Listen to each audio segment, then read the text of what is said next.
दोस्तों कुछ ही दिन पहले प्री मेडिकल नीट एग्जाम को लेकर काफी ज्यादा हल्ला मच गया था।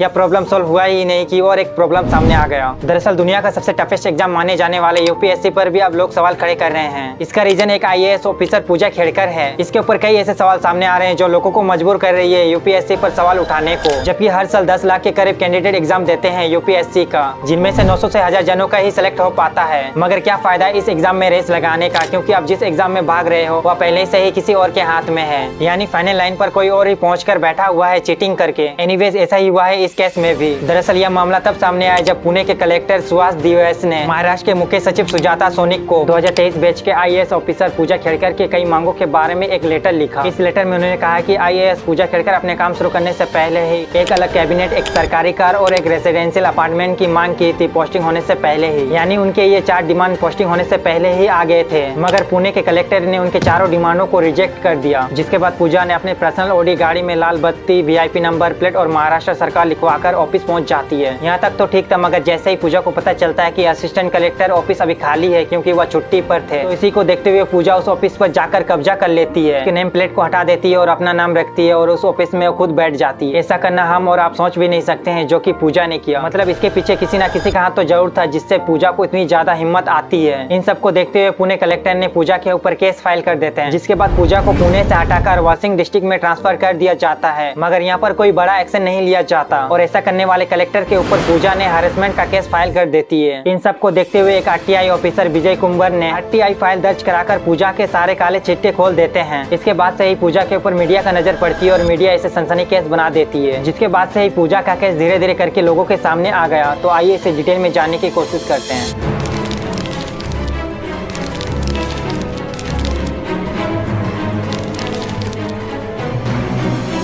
दोस्तों ये है पूजा खेड़कर, जो कि 32 साल की है और 2023 बैच की एक आईएएस ऑफिसर भी। इसका ऑल इंडिया रैंक 841 थी। पूजा ने यूपीएससी को कहा कि उनके 2 डिसेबिलिटीज है, यानी वह ढंग से देख नहीं सकती और दूसरा मेंटली इल है। इन सब को वेरीफाई करने के लिए ही यूपीएससी ने पूजा को न्यू दिल्ली के एम्स हॉस्पिटल में बुलाया गया था। 6 बार बुलाए जाने पर भी वह नहीं गई। पहले उसने कोविड है बोलकर 6 बार जाने से रिजेक्ट कर दिया, मगर दोबारा जब उसे बुलाया गया तो उसने एक अलग ही रीजन बताया। पूजा के एडवोकेट वैभव कुलकर्णी ने क्लेम किया कि उसके क्लाइंट पूजा खेड़कर में एक क्लोट्रोफोबिया है। क्लोट्रोफोबिया बेसिकली एक बीमारी है जो लोगों को बंद जगहों पर काफी ज्यादा डर लगने लगता है। दरअसल पूजा को एम्स में इसीलिए बुलाया जा रहा था ताकि उनका एमआरआई किया जा सके, जिससे यूपीएससी को पता चले कि आखिर पूजा का विजन लॉस आखिर क्यों हुआ है। इतने बार बुलाए जाने पर भी दोस्तों पूजा एम्स नहीं गई। पूजा ने दोस्तों एक प्राइवेट हॉस्पिटल का एमआरआई सर्टिफिकेट यूपीएससी को थमा दिया और यूपीएससी ने भी इसे रिजेक्ट कर दिया। इसके बाद यूपीएससी ने इसके चैलेंज को भी एक्सेप्ट कर लिया, जिसमें वह गिल्टी पाई गई। पूजा गिल्टी पाए जाने पर भी दोस्तों उनका एमआरआई सर्टिफिकेट एक्सेप्ट कर लिया गया यूपीएससी के द्वारा और उसे एक आईएएस ऑफिसर बना दिया गया। इससे भी सबसे शॉकिंग बात तो दोस्तों पूजा ने यूपीएससी में शारीरिक विकलांगता और ओबीसी श्रेणी में अप्लाई किया था, यानी रूल के अनुसार उनकी फैमिली की इनकम 8 लाख से कम होनी चाहिए। लेकिन पूजा के पिता दिलीप खेड़कर 2024 में इलेक्शन लड़ने से पहले एफिडेविट में अपनी संपत्ति 40 करोड़ की बताई थी।